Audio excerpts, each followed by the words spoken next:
KS Prasad గారు ముఖ్యంగా నేను గౌరవ స్పీకర్ కొన్ని మాటలు మాట్లాడారు. ఆయన ఏమన్నారంటే వైఎస్ జగన్మోహన్ రెడ్డి మినహా అందరూ కూడా జీతాలు తీసుకుంటున్నారు, కానీ జీతాలు తీసుకుంటున్నా కూడా ఎవరు అసెంబ్లీకి రావట్లేదు. ముఖ్యంగా వైసీపీ ఎమ్మెల్యేలు అసెంబ్లీకి రావట్లేదు.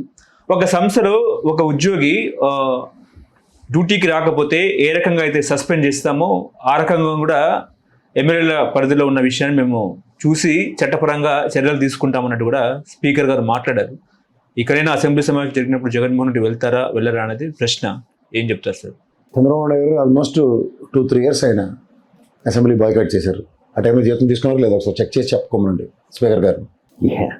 అసలు ఏమైనా అర్థం ఉందా ఆ డిస్కషన్కి?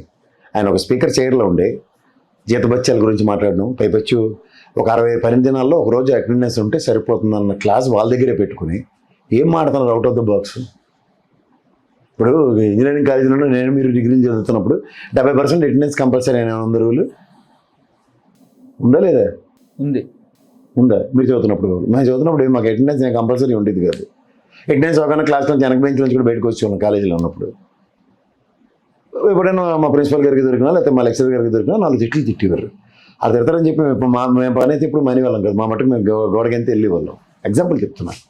అట్లా ఈ ప్రభుత్వాలు కానీ గత ప్రభుత్వాలు కానీ ఏదైనా ఒకసారి వెనక్కి వెళ్ళి ముందుకెళ్ళి రిఫరల్ చేసుకుంటే ఎవరెవరు ఎంతమంది అసెంబ్లీలు బాయ్కాట్ చేశారు, ఎవరెవరు ఎంతమంది జీతాలు తీసుకోకుండా ఉన్నారు, ఎంతమంది జీతాలు తీసుకుని పని చేశారు, ₹1 జీతం తీసుకున్న చంద్రబాబు రామారావు గారు తెలుసు మనకి. సో ఇవన్నీ చూడకుండా మనం ఈ 60 రోజులకి ఏమైనా అమెండ్మెంట్ చేయగలిగితే కాన్స్టిట్యూషన్ అమెండ్మెంట్ చేసి కంపల్సరీగా వాళ్ళు అసెంబ్లీ సమావేశాలకు రావాలన్న క్లాసు అమెండ్మెంట్ తీసుకురండి. లేదంటే గౌరవ ఎలక్షన్ కమిషన్కి వీళ్ళు ఎప్పుడైతే రారు అసెంబ్లీకి డిస్క్వాలిఫై చేయడానికి ఇంకో క్లాసెస్ ఉన్నాయి, ప్రివిలేజెస్ ఉన్నాయి. లేదంటే స్పీకర్కి ఓ డిస్క్రిప్షన్ సూపర్లేటివ్ డిస్క్రిప్షన్స్ ఉన్నాయి, చూపించమనండి. అప్పుడు మాట్లాడదాం దాని గురించి. అన్నీ వాళ్ళ దగ్గరే పెట్టుకుని కేవలం అపోజిషన్లో ఉన్న మీద ఆడిపోసుకోకపోతే మొన్న మీరు పెట్టిన సమావేశాలు ఎంతమంది గైర్హాజరయ్యారో గౌరవ ముఖ్యమంత్రి గారు క్లాస్ స్పీకర్ మీ ఎమ్మెల్యేలందరికీ అవి మాకు వర్తించు సూక్తులు మేము చెప్తాం అంతే.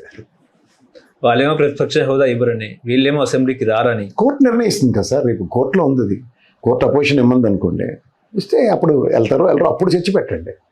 మేము అపోజిషన్ కింద కన్సిడర్ చేయం. After all Pulivendula MLA, after all Yerragondapalem MLA ఇవి మాడుతుంటే when your intentions and contentions have been exhibited, why the hell they'll take a call? డెఫినెట్గా వస్తారు. పులివెందుల సమస్యలు ఉన్నప్పుడు ఆల్రెడీ మెడికల్ కాలేజీ మీద ఇష్యూ నడుస్తుంది. ఆ ఇష్యూ క్లియర్ అప్ అయినప్పుడు రేపు నెక్స్ట్ అసెంబ్లీ సమావేశాలకు వస్తారో లేదో వెండి తెర మీద వేచి చూడండి. ఓకే. కేఎస్ ప్రసాద్ గారు ముఖ్యంగా ఏంటంటే మంగళవారం మరో 3,000 కోట్లు అప్పు కాదు రుణం తీసుకున్నారనేది ఒక చర్చ. 17 నెలల చంద్రబాబు పాలనలో ప్రజలపై అప్పుల భారం, కూటమి ప్రభుత్వం వచ్చాక దాదాపుగా 2,27 కోట్లు అప్పు అన్నట్టు కూడా మాట్లాడుతున్నారు. ఇందులో బడ్జెట్ అప్పులే 1,40,600 కోట్లు, బడ్జెట్ బయట అప్పులు 86,383 కోట్లు. అయినా ఆడబిడ్డ నిధి, నిరుద్యోగ భృతికి ఎగనామం అన్నట్టు కూడా మాట్లాడుతున్నారు. ఇప్పుడు బడ్జెటేతర రుణాలు, బడ్జెట్లో పెట్టిన రుణాలు ఆ రెండు మీరు లెక్క చెప్పారు. 1,47,000, 86,000 కోట్లు. వీళ్ళు ప్రతి రెండో మంగళవారం ఆర్బీఐ బాండ్లు వేలంలో పోతున్నారు. ఆన్ అగ్రిగేట్ 2,000 కోట్లు ఎత్తుకొస్తున్నారు. ఇది పూర్ణ కుంభం దగ్గర 2,27,000 కోట్లు అయింది. సో ఈ 2,27,000 కోట్లు ఏం చేశారన్న దాని మీద ఈ రోజుకి కూడా ప్లాన్ ఆఫ్ యాక్షన్ లేదు. ఇది కాక మీకు బడ్జెటేతర రుణాల్లో ఈ అమరావతి మీద తీసుకొస్తున్న రుణాలు ఉన్నాయి. ఇవన్నీ మీరు మాట్లాడితే ఏం చేస్తున్నారో చెప్పంటే చెప్పట్లే కదా. శ్వేతపత్రమో సిఆర్ఐడి ఒపీనియన్ పోల్ స్టార్ట్ చేసింది, గమనించట్లేదు. అవునవును.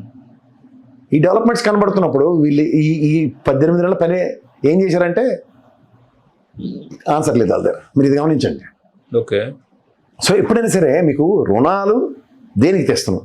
ఇప్పుడు మీరు నేను ఇల్లు కట్టుకుంటున్నాం, అప్పు చేసాం బ్యాంకులో, పీరియడికల్గా లోన్స్ ఇస్తుంది. దేనికి ఇస్తుంది? ఇల్లు కన్స్ట్రక్షన్.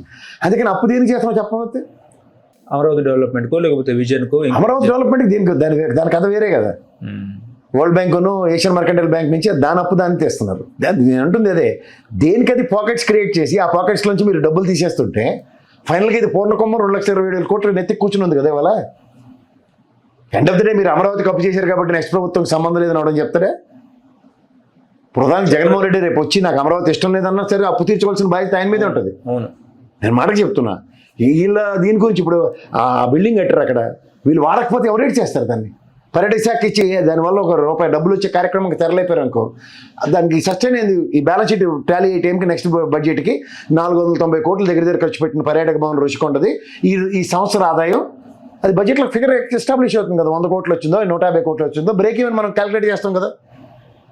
5 సంవత్సరాల టెన్యూర్లకోనో రిటర్న్ ఇన్వెస్ట్మెంట్ వస్తుంది వెనక్కనే. ఇవేవి వాళ్ళ దగ్గర నుంచి ప్రొయాక్టివ్నెస్ కనబడకుండా ఎంతసేపు డాబు దర్పంతో కాలక్షేపం చేద్దాం అంటే ఎలా అవుతుంది?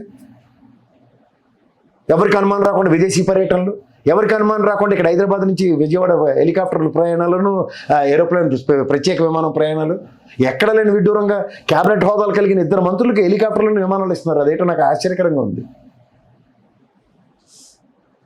ఏం చెప్పాలి? లెక్క చూస్తే ఆ లెక్కలు కూడా దానికి ఉన్నాయి కదా. దగ్గర 6 కోట్లు ఖర్చు ముఖ్యమంత్రి గారిది, ఉప ముఖ్యమంత్రి గారిది, లోకేష్ గారిది. ఆ ప్రభుత్వంలో 1,87,00,000. లెక్కలు టాలీ చేయండి మీరు, చెప్పండి మాకు. కాస్ట్ అండ్ ఎక్స్పెండిచర్ ఎంత అవుతుంది, క్యాపిటల్ ఎక్స్పెండిచర్ ఎంత అవుతుంది, ఇది ఇప్పటికి లేదు. శ్వేతపత్రం ఇవ్వండి. మళ్ళీ మీ బడ్జెట్ దాకా కూర్చోవలసి వస్తుంది. మీరు అన్నట్టు ఒక పక్క ప్యారల్గా సంక్షేమం జరుగుతుంది. సంక్షేమానికి సమాధానం అప్పు చేసి సంక్షేమం చేస్తామండి, కష్టంలో ఉంది, అర్థం చేసుకోండి ప్రజలు అంటే అది వేరు. అది జరక్క, ఇది జరక్క, ఎన్నాళ్ళు ఈ కబుర్లతో కాలక్షేపం చేస్తారు. అందులోనూ సూపర్ 6 కూడా అమలు చేయాలి కదా సార్. ఆబ్వియస్లీ ఇంకా 2 పథకాలు అట్లనే ఉన్నాయి. ఇక్కడ మా సుదర్శన్ రెడ్డి గారికి సూపర్ 6 పథకాలకి చైర్పర్సన్ ఇచ్చినట్టే ఉంటుంది, క్యాబినెట్ హోదా ఇచ్చి. ముఖ్యమంత్రి గారు ఏం చేయలేని పరిస్థితుల్లో ఉండి సుదర్శన్ రెడ్డి గారు వచ్చి ఏడు చేస్తారు.